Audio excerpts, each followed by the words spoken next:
Well, happy Midweek Wednesday as we pause in the middle of the week to connect with one another and to talk about our life together as Bethel community and what's going on in this vibrant church we call home.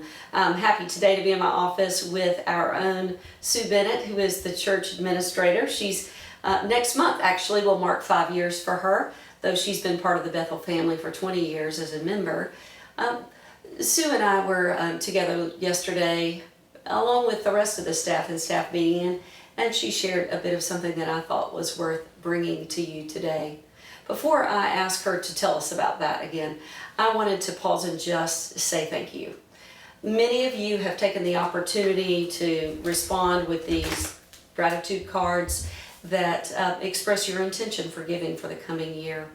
It's been an unusual year. It's hard to even think about stewardship, except for the fact that we believe that the Christian vision of the way we live life and the resources that the church gives us to be grounded in faith, to give us a way to deepen our love for God and for one another and to be the hands and feet of Christ in the world matters. It matters, and we want it to continue. So as we prepare for Charge Conference this year on October the 20th, we need to have a budget ready to present, and of course we can't plan a budget without your help. So all of you have received these cards in the mail. Many of you, 61 in fact, have responded, and the total is some 290,000 so far that has come in, which is just remarkable. If you've not taken the opportunity to either check box A, which is I want to continue giving at my present level or higher, or box B, because of my life situation I need to adjust my gift, and sign your name. Simple. You've got an envelope that's stamped to send back in.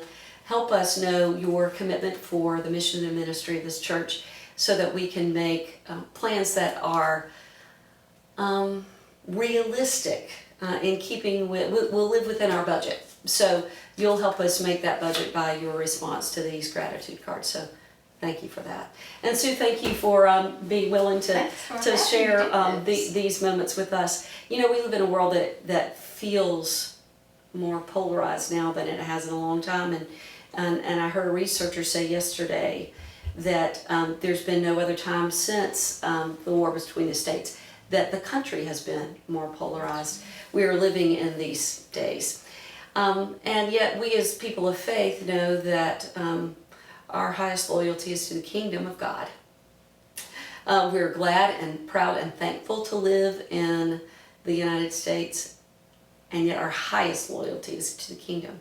Sue shared something in staff yesterday that reminded me of just about the life of faith in a situation that sometimes feels polarized. So Sue is a student of history and brings with her a perspective that I don't always know. Maybe you don't either. So Sue, with all that's going on in the news and with the name Walter Reed Hospital, tell us a little bit about that. I will.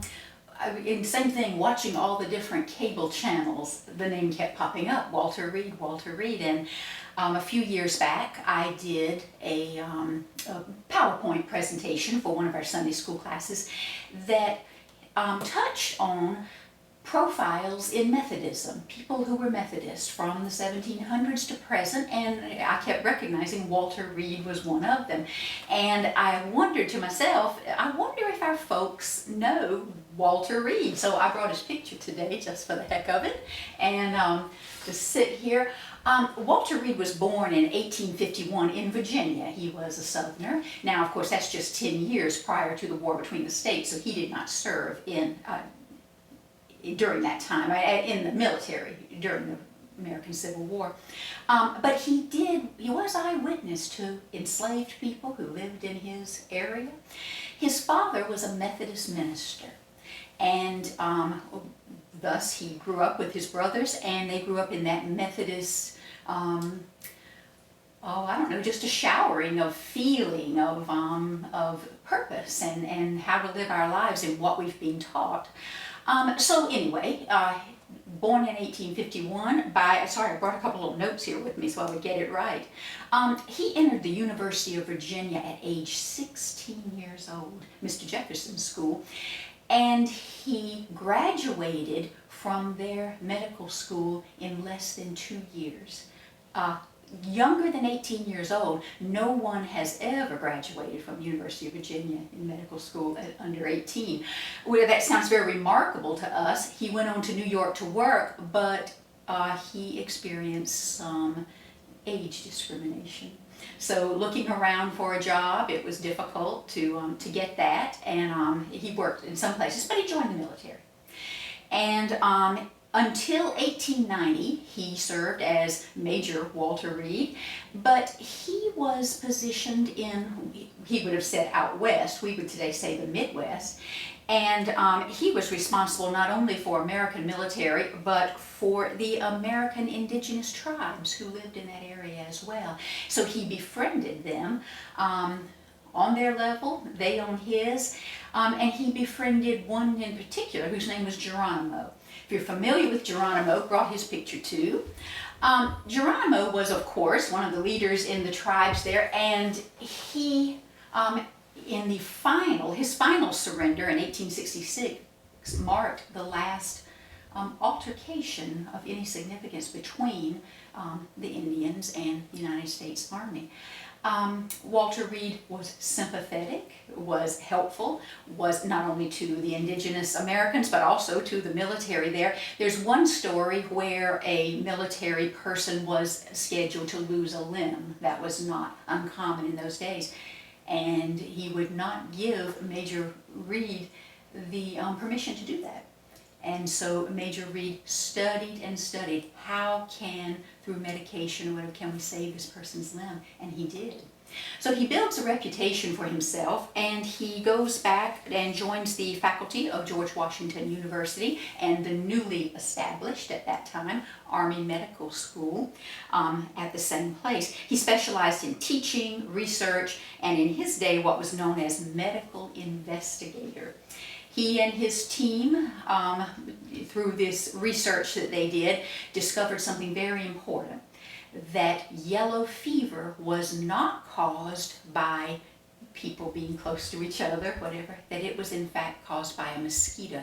Now, Charlestonians know that yellow fever was killing Charlestonians and people since the 1600s, and they all thought, you know, stay away from each other or whatever. But when they discovered that it was a mosquito, now you knew how to prevent that. Very important for that to come at the turn of the 20th century, around 1900, because the United States took over building the Panama Canal in 1904. And it was successful because we were able to prevent the people, the workers there, from contracting yellow fever. Reed died of a ruptured appendix on November 22nd of 1902. After that time, 1 year later, Geronimo, who we talked about, not only got baptized as a Christian, but became a Methodist and remained a Methodist for the rest of his life. Just different people that's lives he touched, the lives of the people who use the Panama Canal, you know, by his tenacity. I love talking about Methodists, that's why I wrote the presentation. One of the season that we're in Methodism right now is the season of Kingdom Tide. I'm telling the preacher this, from August through October. And Kingdom Tide sort of brings together what we learned, the anticipation, what we learned, the lessons learned in the other seasons, and it brings us to a time that we celebrate of doing and deeds and action. And that's what all of these Methodists that were in the program, particularly Walter Reed, was involved in. It says here, and I'll read this, it's a season of fulfillment of harvest, of which the kingdom of God is celebrated, and the color we use for that is green. Since the inception of Methodism in the 1730s, we can link every significant advance in social justice to the Methodists. Now, y'all challenge me on that, but if you find abolition of slavery, rights for women, the Salvation Army, Earth Day, you can trace it back to a Methodist.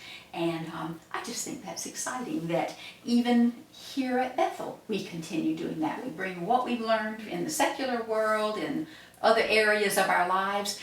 With the food pantry people today, we bring it to there, and I see Ed on the roof, doing the things that he does, and his team. Lewis, there's nothing Lewis Jordan can't do, and they do it for the church. Might be fun to get together when all this is over and review that and share some of those stories of Methodist before, during, and after us, and just look a little bit about the role of Methodists in the world, not unlike Walter Reed. Major Walter Reed, a wonderful military leader, a great American for whom the hospital is named, and an exemplary Methodist. Oh, I just find that very fascinating, and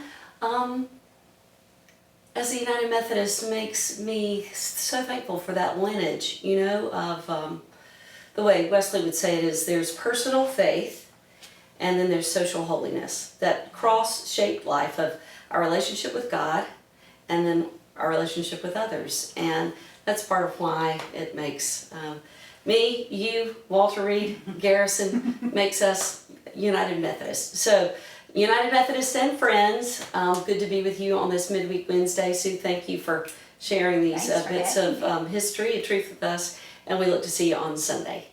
Bye.